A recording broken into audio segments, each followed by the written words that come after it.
ছাত্র অধিকার পরিষদ ঢাকা বিশ্ববিদ্যালয় শাখার উদ্যোগে পিতা উৎসব ও উদ্যোক্তা মেলায় উপস্থিত গণ অধিকার পরিষদের ভারপ্রাপ্ত সাধারণ সম্পাদক, 2018 সালের কোটা সংস্কার আন্দোলনের অন্যতম সংগঠক, আমাদের সকলের শ্রদ্ধেয় বড় ভাই হাসানুল মামুন ভাই, উপস্থিত ছাত্র অধিকার পরিষদের কেন্দ্রীয় সভাপতি আমার বন্ধু নাজমুল, উপস্থিত কেন্দ্রীয় সেক্রেটারি সানাউল্লাহ এবং ঢাকা বিশ্ববিদ্যালয় শাখার সভাপতি এসএম হল সংসদের সাধারণ সম্পাদক জিএস সাদমান আব্দুল্লাহ এবং আমাদের ঢাকা বিশ্ববিদ্যালয় শাখার সেক্রেটারি মাহতাব এবং উপস্থিত সাংবাদিক বন্ধুগণ, ছাত্র অধিকার পরিষদের বিভিন্ন পর্যায়ের নেতৃবৃন্দ, সবাইকে সালাম জানাচ্ছি। আসসালামু আলাইকুম রহমতুল্লাহ। ছাত্র অধিকার পরিষদের জন্মটা হয়েছে আন্দোলন সংগ্রাম এবং লড়াইয়ের মধ্য দিয়ে। আমরা যখন ক্যাম্পাসে এসেছিলাম, দীর্ঘ ফেসিবাদী আমল আমরা দেখেছি এই ক্যাম্পাসে শিবির অথবা শিবির সন্দেহে এই ক্যাম্পাসে শিক্ষার্থীদের উপর নির্যাতন নিপীড়ন করা বৈধ ছিল। ওই সময়ে সকল শিক্ষার্থীদের পাশে দাঁড়িয়েছিল ছাত্র অধিকার পরিষদ এবং ছাত্র অধিকার পরিষদ প্রতিষ্ঠার আগে যে সমস্ত অ্যাক্টিভিস্টরা ক্যাম্পাসে সবসময় সত্যের পক্ষে ছিল, ইনসাফের পক্ষে ছিল, এদের মাধ্যমে পরবর্তীতে ছাত্র অধিকার পরিষদ তৈরি হয়েছে এবং 2018 সালে যে কোটা আন্দোলন হয়েছে, কোটা সংস্কার আন্দোলন, সেই কোটা সংস্কার আন্দোলনের নীতি নির্ধারণ করা, মাঠ পর্যায়ে সমন্বয় করা, সারা দেশে আন্দোলন ছড়িয়ে দেওয়া, এই সব কিছু যারা সমন্বয় করেছে তাদের মাধ্যমে পরবর্তীতে ছাত্র অধিকার পরিষদ তৈরি হয়েছে।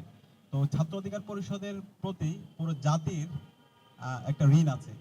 আজকের যে জুলাই বিপ্লব হয়েছে, জুলাই বিপ্লব তো একদিনে হয় না, এটা দীর্ঘদিনের একটা লড়াই আছে, সংগ্রাম আছে।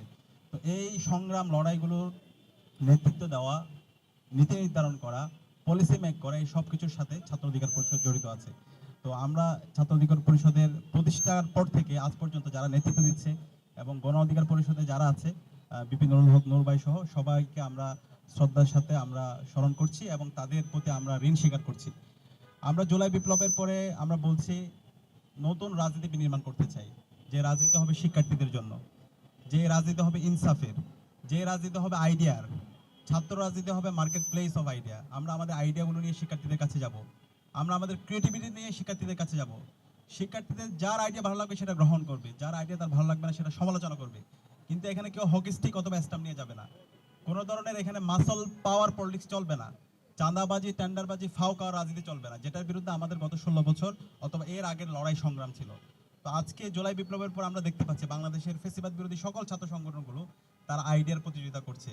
তারা নতুন নতুন তাদের চিন্তাগুলো শিক্ষার্থীদের কাছে নিয়ে যাচ্ছে। শিক্ষার্থীদের কাছে গিয়ে তারা তাদের পলিসিগুলো তারা বলছে, শিক্ষার্থীরা সমালোচনা করছে অথবা প্রশংসা করছে এবং এইটাকে আমরা সবাই সাদরে গ্রহণ করছি।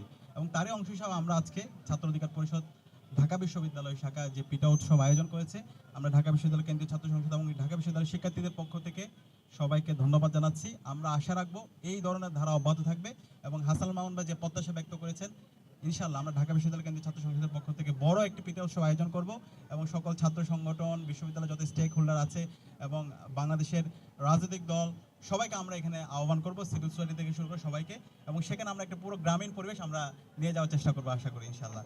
এবং একই সাথে আমরা কথা দিতে চাই শিক্ষার্থীদের কাছে আমরা যে কমিটমেন্টগুলো দিয়েছিলাম সেই কমিটমেন্টগুলো আমরা সবাইকে সাথে নিয়ে আমরা বাস্তবায়ন করব।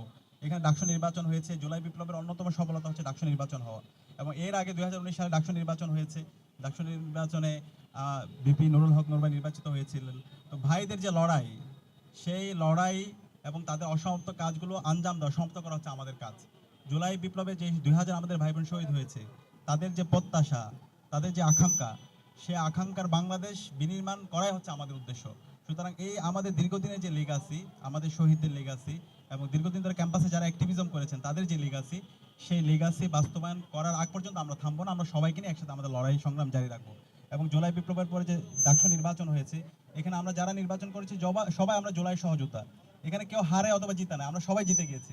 তো সবাইকে নিয়ে একসাথে কাজ করা, সবাইকে নিয়ে একসাথে একটি স্বপ্নের বাংলাদেশ বিনির্মাণ করা এবং স্বপ্নের ঢাকা বিশ্ববিদ্যালয় ক্যাম্পাস বিনির্মাণ করা, একটি চমৎকার গণতান্ত্রিক পরিবেশ নিশ্চিত করা এবং এই চমৎকার গণতান্ত্রিক পরিবেশটার একটা সাস্টেনেবল পজিশনে নিয়ে যাওয়া, সেটা হচ্ছে আমাদের মূল উদ্দেশ্য এবং আমরা আশা রাখছি আমরা সবাইকে সাথে নিয়ে সেটা আমরা পারবো ইনশাআল্লাহ। তো আজকের আয়োজন করার জন্য ঢাকা বিশ্ববিদ্যালয় কেন্দ্রীয় ছাত্র সংসদ ডাকসুর পক্ষ থেকে আবারও ছাত্র অধিকার পরিষদ ঢাকা বিশ্ববিদ্যালয় শাখার সর্বপর্যায়ের নেতৃবৃন্দকে ধন্যবাদ জানাচ্ছি এবং সাংবাদিক বন্ধুদের ধন্যবাদ জানিয়ে আমি আমার কথা শেষ করছি। আসসালামু আলাইকুম।